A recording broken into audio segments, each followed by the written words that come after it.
So just a recap.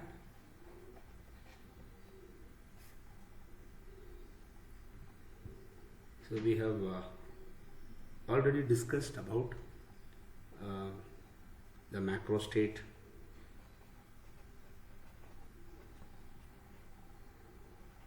okay? Then distribution, also called configuration,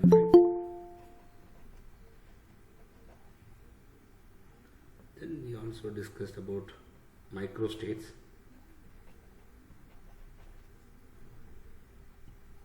Microstates are also called as complexions, and I also introduced the term called thermodynamic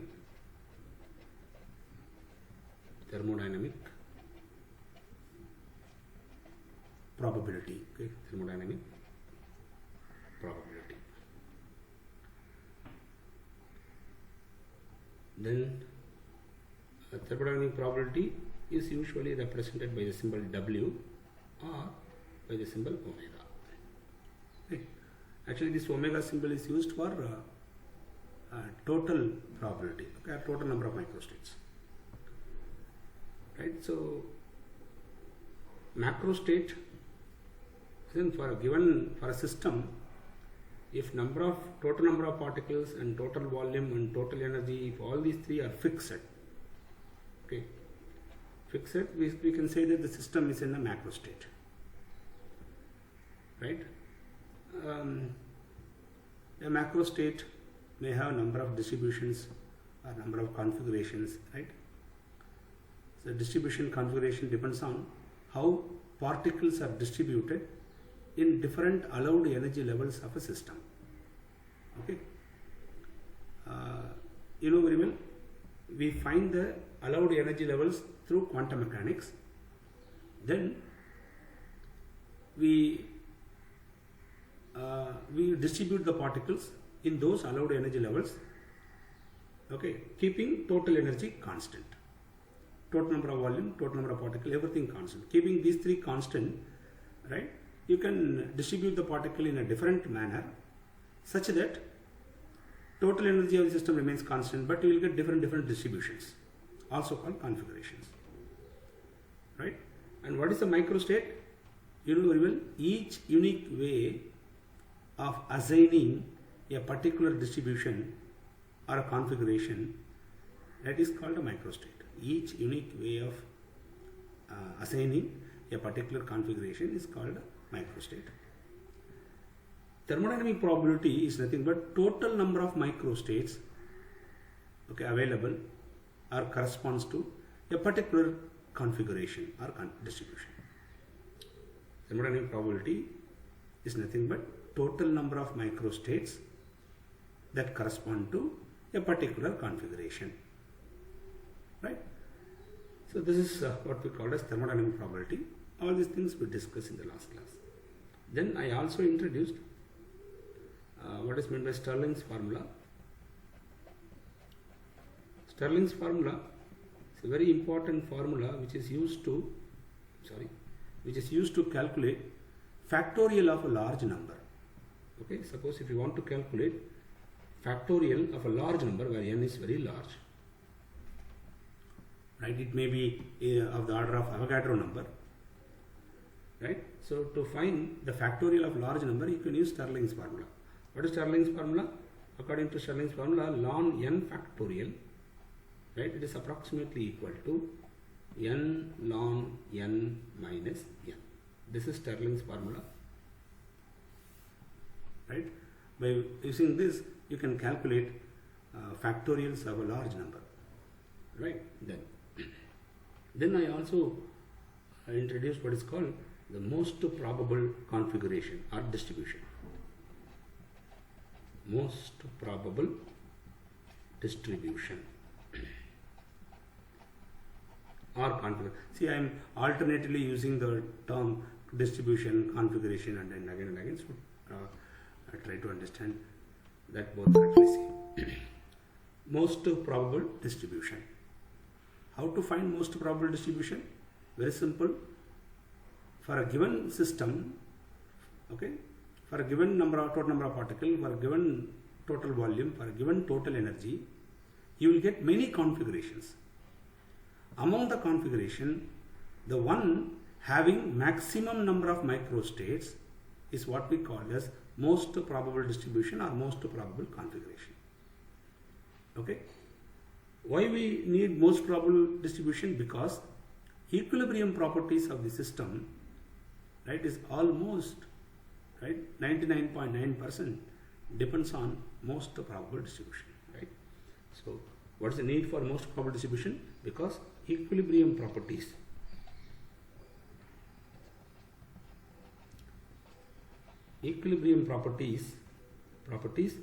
of the system, right, it mainly depends on, almost mainly, right, mainly depends on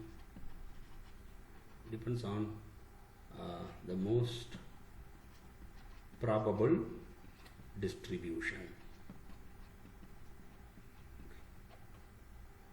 It almost, right, 99.9% equilibrium properties of the system depends on most probable distribution. Okay, so to find, our goal is to find equilibrium properties of the system, very specifically thermodynamic properties, because I have told you we are not going to discuss simply statistical mechanics. Our focus is actually statistical thermodynamics.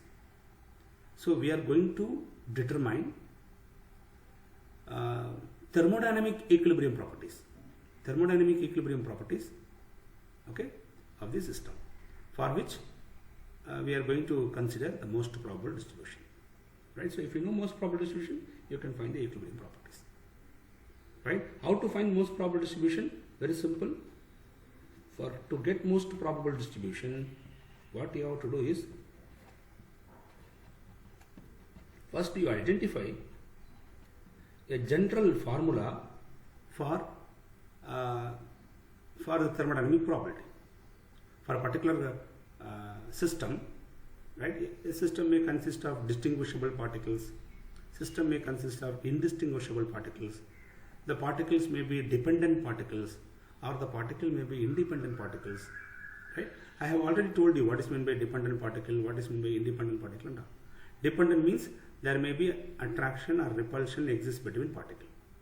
Independent means no attraction, no repulsion. Okay, like gaseous, like ideal gas, right? In ideal gas there is no interaction between particles. So ideal gas particles can be called as independent particles, right? Then what is meant by distinguishable and indistinguishable? Distinguishable means, I have told you, localized to particles. Say for example, if you take a crystal, in crystal the atoms which are present in the lattice points, okay, the equilibrium position of those particles remains same.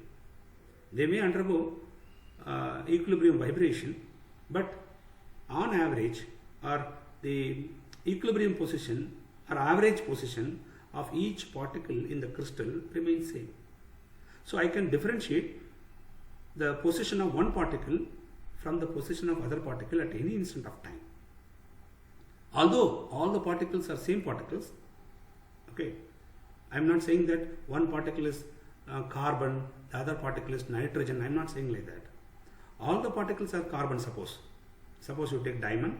In diamond, all the particles are carbon atoms, but in diamond, the location of one carbon atom and the location of the other carbon atoms are clearly distinguished, okay, by making use of certain attributes, right. So that's why I told you, whenever distinguishable particles, that word is appear, okay, you consider that it is nothing but the system that we are discussing consists of localized particles, or crystal system, like crystal, okay.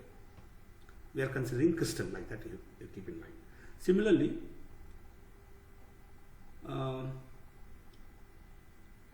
indistinguishable particles.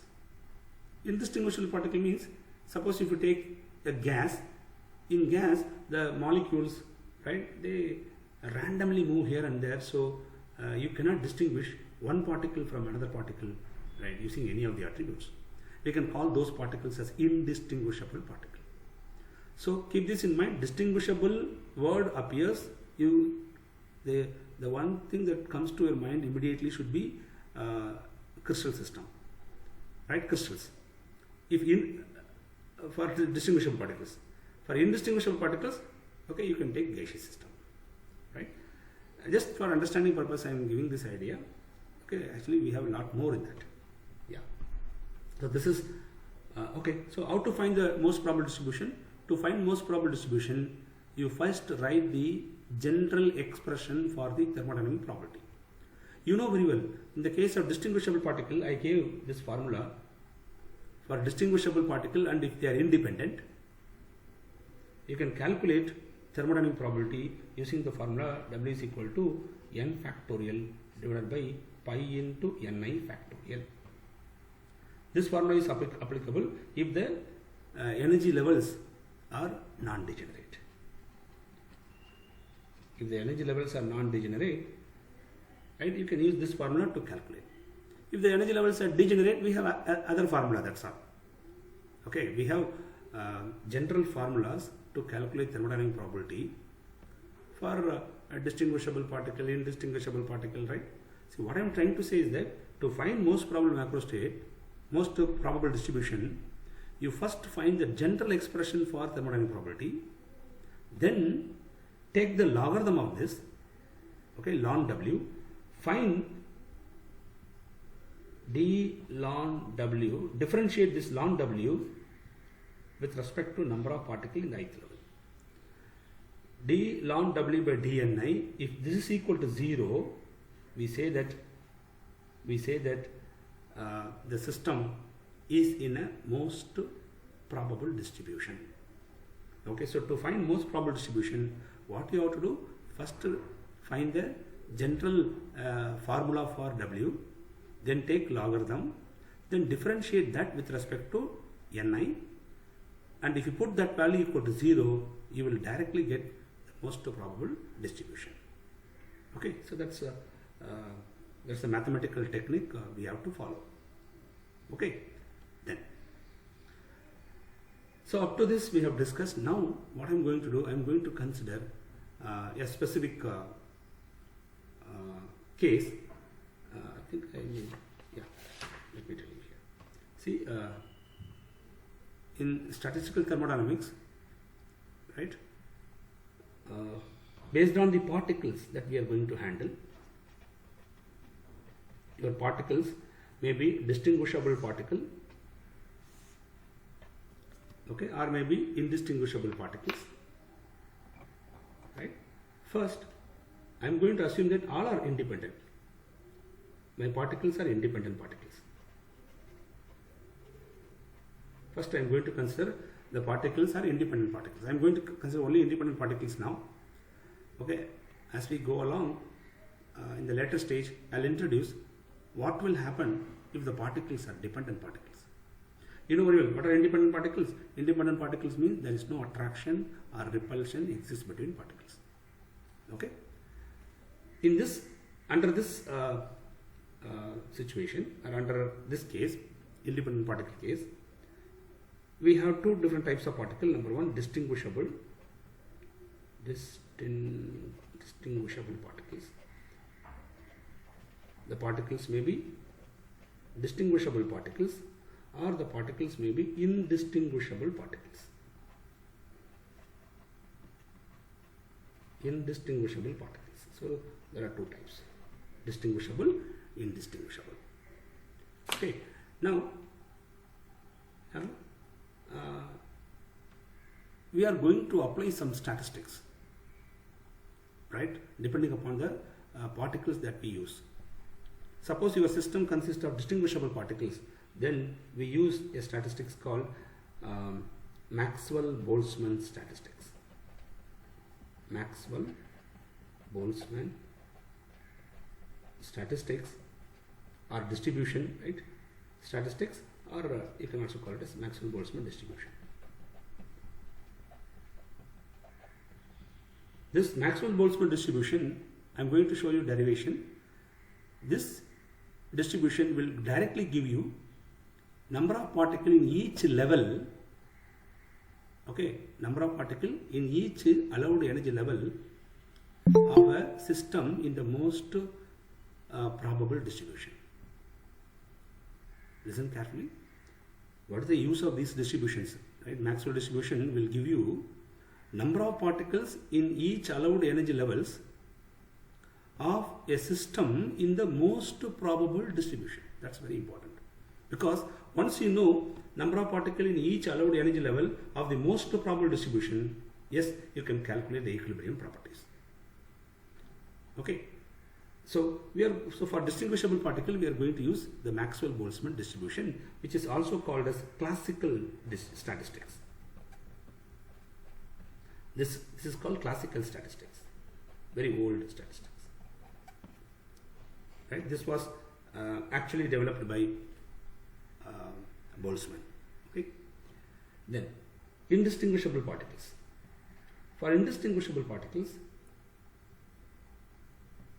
listen, in the case of distinguishable particles, we never consider spin of the particle. Spin is not at all important. Okay, you need not worry about the spin of the particle. Whereas in the case of indistinguishable particle, right, spin become an important one. Spin is very, very important. Okay, you know, your particle may have half spin value or half integer spin value 1 by 2, 3 by 2, 5 by 2, like that. Or it may have integer spin value like 0, okay, 1, 2, 3, 4, etc. So depending upon whether the particle has half integer spin or integer spin, you know very well the total wave function will change. Total wave function of the system will change if the particles have integer spin or if the particles have half integer spin. Okay. So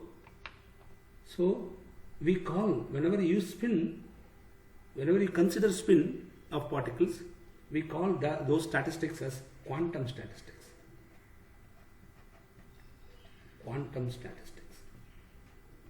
So for indistinguishable particles, we should consider spin. If we consider spin, the statistics that we are going to apply should be called as, or it is called as quantum statistics. In quantum statistics, we have two. If the spin, if spin is half integer means 1 by 2, 3 by 2, like that. If spin of the particle is half integer, we use the statistics called Fermi-Dirac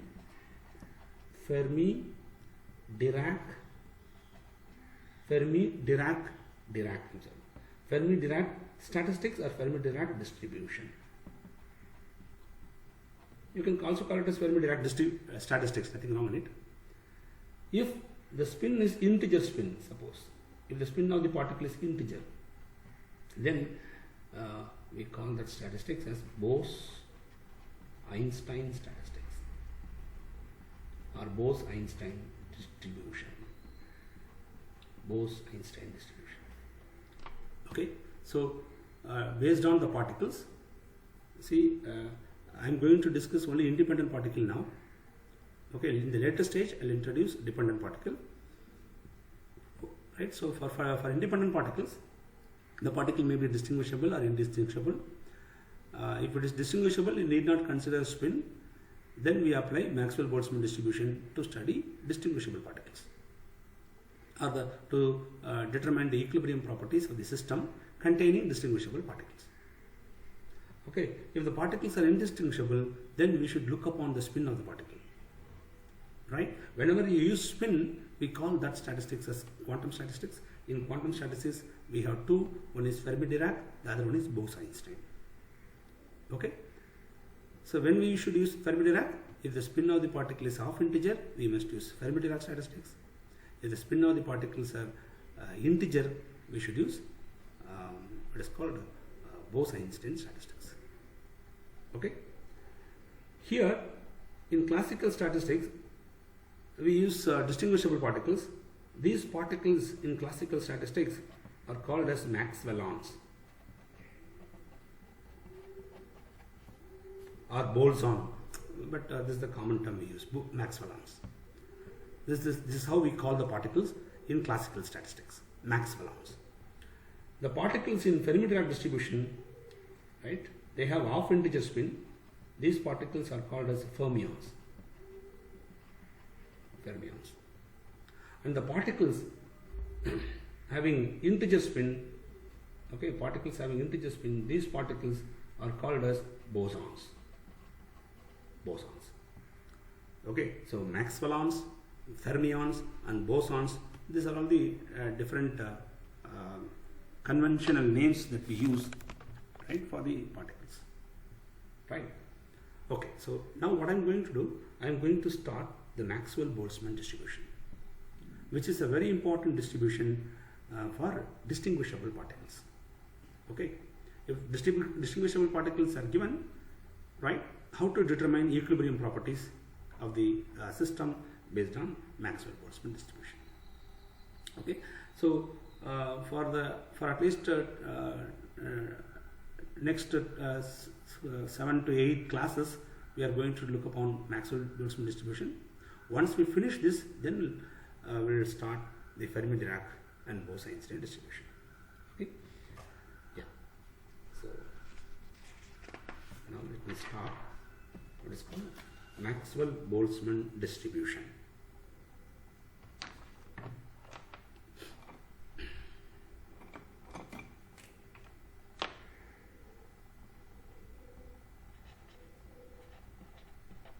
Maxwell, Boltzmann distribution. You can also call it as configuration or statistics. Okay, all these names are equally valid. Maxwell-Boltzmann distribution, Maxwell-Boltzmann statistics. Okay. Okay. See what I'm going to do here. So I have a system, okay, containing n particles. Okay, let us consider a system. Consider a system containing n distinguishable particles.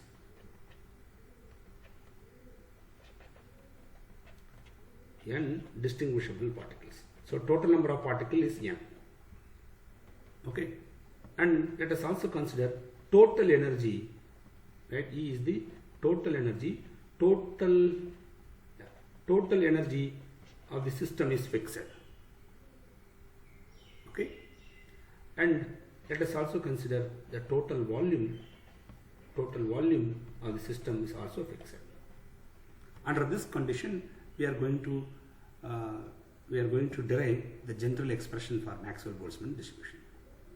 Okay, but before begin, let me give some of the important points, or you can also call it as postulates of Maxwell-Boltzmann distribution, right? Yeah. What are the? Let me call it as postulates. If you want to apply Maxwell-Boltzmann distribution, okay, you have to keep these things in mind. Right, number one. In Maxwell-Boltzmann distribution, particles should be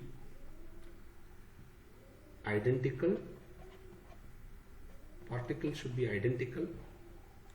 Identical means they should have same mass, same size, like that. Okay, identical, and particles must be distinguishable,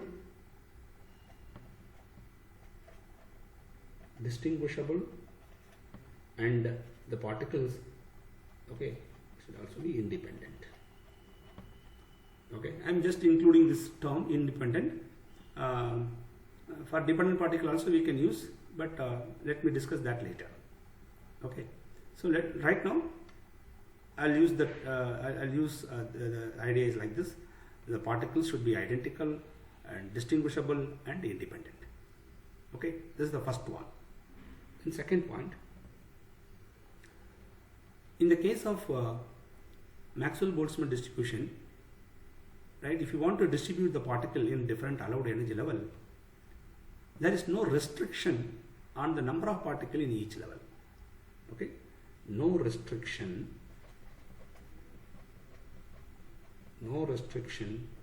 on the number of particles, in each allowed energy level or state. Let me use the word energy level. There is no restriction on the number of particles in each allowed energy. You can put any number of particles. Okay, in the ground state you can put 1000 particles. In the first state you can put 500 particles, 200 particles. No restrictions. Okay, there is no restriction on the number of particles in each allowed energy level, right? And we never consider spin, right? Spin is not considered. Spin of the particle, right, is not considered here. You need not worry about spin. Once you are not considering spin, it implies that we are not going to use Pauli exclusion principle. Pauli's exclusion or Pauli's principle. Pauli's principle, okay, Pauli's principle is not applicable. It's not applicable. You need not worry about Pauli's principle and all. Okay, that's the point you should keep in mind, because we are not going to consider spin of the particle, right? So particles should be identical, distinguishable, independent. Then there is no restriction on the number of particles in each allowed energy level. We are not going to consider the spin of the particles. Okay, and this is another important point. Here, particle, we are using the word particle. The particle may be an atom, or maybe a molecule, or maybe an ion. Okay, suppose if the particles are molecules, say for example, right? Suppose if the particles are molecules, internal structure of the molecule, okay, need not be considered. Internal structure of the particles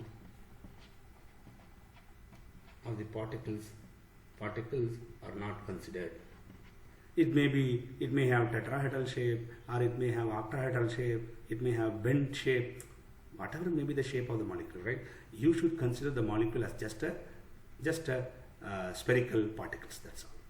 Internal structure of the particles are not considered. Okay, right? Yeah. Let me take like this, then as we go along, we'll see the translational motion, right, rotational motion and all as we go along. Okay, initially I am going to consider that internal structure of the particles are not considered. Okay, then number 5, total number of particles should be a constant, total volume should be a constant, and total energy should be constant. So all these things should be fixed. Should have a fixed value, such that the system is present in a particular macro state having total number of particles n, total volume v, total energy e. Okay, so these are the few important postulates on Maxwell-Boltzmann distribution, and these particles, right, the particles which obey Maxwell-Boltzmann distribution are called Maxwellons. These particles are called as Maxwellons. Maxwellons. It's very important. Okay, these particles are particles which obey Maxwell-Boltzmann distribution, right, is called as Maxwellons. Okay. Right, so these are the particles. Based on these postulates, I am going to derive the general expression for Maxwell-Boltzmann distribution. Okay, yeah, what's the Maxwell? What's the general distribution? So derivation part. How to derive the general expression for Maxwell-Boltzmann distribution. Listen, you know very well, depending upon the particle that you handle, okay, the allowed energy levels, I have told you already, the allowed energy levels may be translation levels, or maybe rotation levels, or maybe vibration levels. Okay, listen, if the allowed energy levels, right, they are all quantized energy levels, depending upon the particle, the allowed energy levels may be degenerate or may be non-degenerate. So first I am going to consider energy levels are non-degenerate. Energy levels are non-degenerate. Okay, let me consider this system.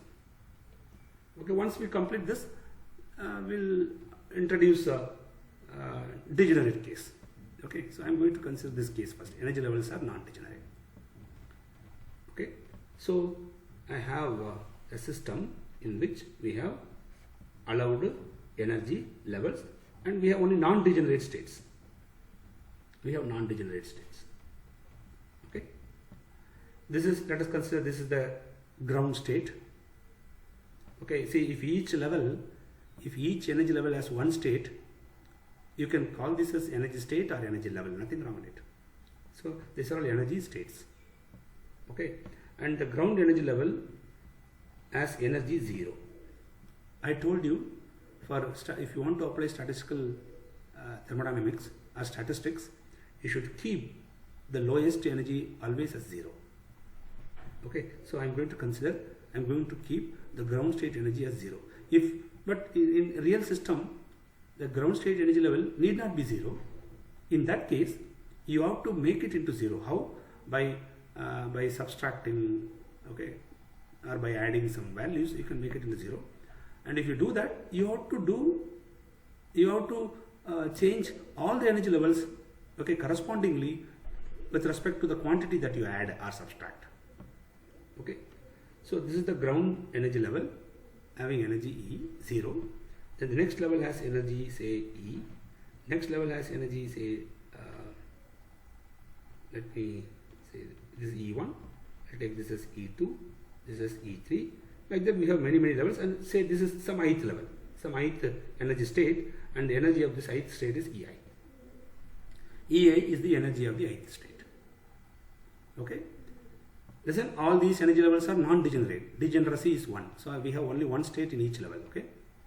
Then let us assume that in the ground level, say we have N0 particles. Okay. N0 particles present in the ground level, and N1 particles present in the E1 level, N2 particles present in the E3 level, and so on, and Ni particles present in the ith level. Okay. Under this case, listen, we can write total number of particles. See, total number of particles is a constant. It is a fixed quantity. How to calculate total number of particles? Listen, we have N0 particle in the ground level, N1 particle in the first exit level. So I can write directly sum of number of particles in each level I, where I goes from 0 to it depends on how many accessible states are available. So I equal to 0 to some value, okay, some maximum value. So n is equal to summation of Ni. What is summation of Ni? You have to add number of particles in each level. If you add number of particles in each level, you will get total number of particles. Similarly, what is total energy? Total energy is equal to summation. See, we have assumed the particles are independent. Okay, there is no interaction between particles. If particles are independent, then the number of particles present in this level into energy of that level will give you total energy for this level. Similarly, number of particles in this level N1 into energy of this level is E1. N1 into E1 will give you total energy of this level. Okay, like this you find the total energy for all these energy levels or energy states and add them. So it's nothing but multiply number of particles in the ith level with the energy of the ith level, okay, and add them for all the levels, you will get total energy. And remember, these two are constants. this is a constant, and this is also a constant. Total energy, total number of particles are fixed quantities. Okay, so keep this in mind. Now see, the particles are distinguishable and the levels are non-degenerate. Therefore, we can write the general expression for thermodynamic probability as thermodynamic probability. What is thermodynamic probability? It is the total number of microstates, okay, corresponds to a particular distribution. Okay, so thermodynamic probability, I'm going to use the symbol W. W is equal to, since the levels are non-degenerate, we can use the formula n factorial over pi into ni factorial. Pi means you have to multiply, okay, ni factorial values for each level. Okay, this is the general formula. Now what I am going to do, I have told you our goal is to find the most probable distribution. This is the formula. This formula is applicable for all distribution. Okay, but I want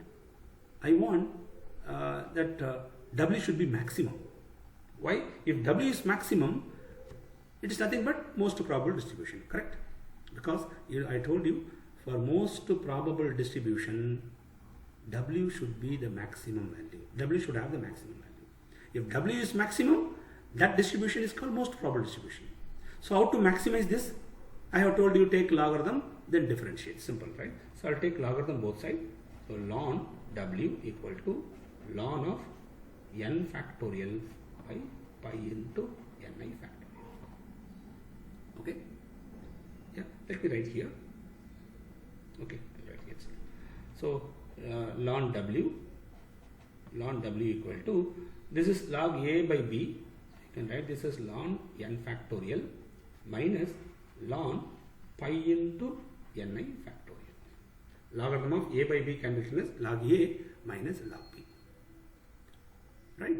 Now, listen, what pi into ni factorial, you can write it as ln W equal to ln of n factorial minus ln, what is pi into ni factorial? n0 factorial into n1 factorial, okay, into n2 factorial, etc., into ni factorial, etc. Okay, so you have to pi means multiplication. You have to multiply factorials of number of particles in each level. Okay, so, and you know very well, logarithm of, I will take this as A, B, C. Okay, logarithm of A into B into C into D into, that can be written as, okay, product, no, so you can write this like this also. Okay, logarithm of A into B can be written as log A plus log B. Okay, log of A into B into C can be written as log A plus log B plus log C, etc. Okay, or you can also write this as ln n factorial minus, you can also write this as sum of ln ni factorial. So ln n0, ln n1, ln n2, ln n3. So we have to add everything. Okay, so you are going to add. So I am using the general term summations sigma into ln of ni factorial, where I goes from 0 to some maximum value. Okay, that gives me ln W. This is the formula for ln W. Now listen, here this n, capital N, and this small n, they are not simple numbers, they are all very large numbers. Because I have told you, if you want to, if a statistical result, when we can say that statistical results are very good, okay, it depends upon how many particles that we are considering. Okay, so if you want to apply statistical distribution, or if you want to study statistical distribution of a system, you should take many number of particles. Actually, this n, total n, may be Avogadro number or twice the Avogadro number. So definitely the small n's also, they are not also a simple number, they are also very, very large. So these factorials are not the factorial of simple numbers, they are factorials of large numbers. Okay, yeah, keep that in mind first. So now what I'm going to do, my goal is to find most probable distribution. For that, what we have to do, differentiate this with respect to Ni and put that value equal to 0. Okay, yeah, let me do it in the next page. So I'm going to differentiate this.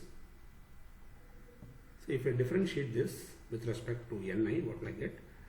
D ln W by dNi. Okay, actually we should put dou ln, let me put D.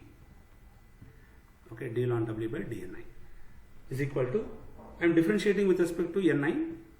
See, capital N is a constant, right? Ln n factorial, capital N is a constant. If I differentiate this, this becomes 0. 0 minus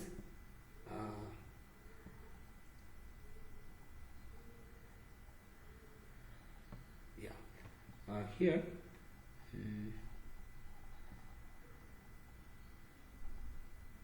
okay, let me do one more step so that it will be easier. Let me do one more step, sorry. Ln W equal to, I'll apply Stirling's formula, n factorial, ln n factorial is n ln n minus n minus summation I equal to 0. Ln n factorial, ni factorial can be written as ni ln ni minus ni. Okay, you can write like this, or you can also write n ln n minus n minus, you can separate this into two terms, ni ln ni, then minus or minus become plus, summation I equal to 0 ni. I separated this into two terms. What is sum of ni? Summation of ni is nothing but total number of particles. So I will get n ln n minus n minus summation I equal to 0 ni ln ni, ln ni, this is capital N. So this minus n, this plus n cancel, I will get this expression. Now I will differentiate this ln W to get the most probable distribution. So d ln W by dNi equal to, anyway this is total number of particles becomes 0 minus, now I have two terms, Ni and ln Ni, so I am going to apply UV method. So I will keep this summation I0 as such. Okay, I will differentiate this. First I will keep Ni as such. If I differentiate ln Ni, I will get 1 by Ni. Ln Ni on differentiation will give 1 by Ni. Plus, now I will keep ln Ni as such. I will differentiate Ni. Since we are differentiating with respect to Ni, it become 1. So I will get this. Ni cancel. So we will get d ln W by dNi equal to minus sum, say I equal to 0. I equal to 0 to, let me put infinity. Okay, right now. Assume that we have levels up to infinity. Okay, and we have 1 plus ln n. Okay, so this is the expression we got. Now what should we what we should do is that we should put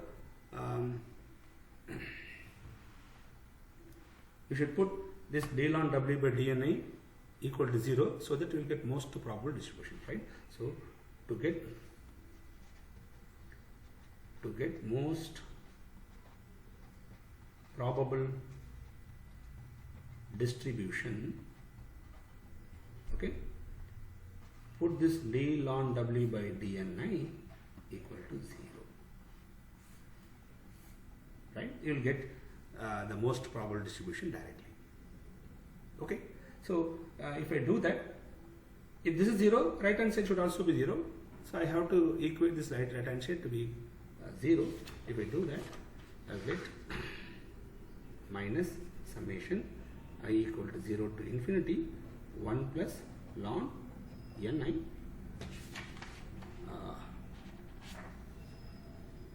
1 plus ln Ni equal to 0, or you can also write this as I equal to 0 to infinity, multiply both sides by minus 1, so minus cancel, so I get 1 plus ln Ni equal to 0. We will get an expression like this. Okay, right. So this is how we derive. A few more steps are there. Let me stop here.